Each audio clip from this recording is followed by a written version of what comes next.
முடியாத மூத்திரம் பற்றி எழுதுவோம், பற்றி எறியும் ஆத்திரம் பற்றியும் எங்களால் எழுத முடியும்.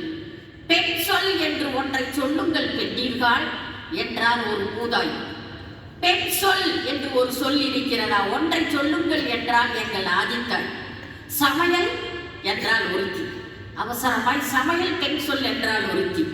அதை பீமன் பிடிக்கி போய் யுகங்களாயிற்று, அது ஆண் சொல்லாயிற்று என்றால் அந்த மூதாய். சேலை என்று வெட்கினால் இன்னொருத்தி, சேலை பெண் சொல்தானே, சேலை என்று வெட்கினால் இன்னொருத்தி. பாஞ்சாலை இழந்த போதே அது கிருஷ்ணன் கைப்பற்றி விட்டான் என்றால் மூதாய்.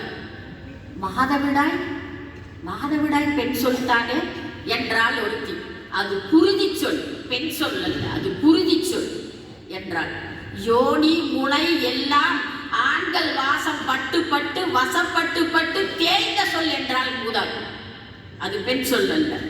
அணங்கு போல் இருந்த ஒருத்தி பால் கவிச்சி என்றாள், தாய்ப்பாலின் கவிச்சி என்றாள். அவளை கட்டி அணைத்து பெண் சொல், பெண் சொல், இது பெண் சொல் என்று குழவையிட்டாள் அந்த மூதாய். பால் கவிச்சி பெண் சொல், பெண் சொல் என்று குழவையிட்டாள்.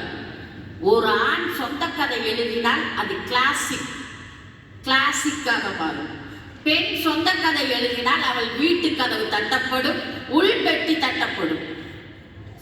நீ எதை எழுதினாலும் அதை. நான் போன வாரம் ஒரு கவிதை எழுதினேன்.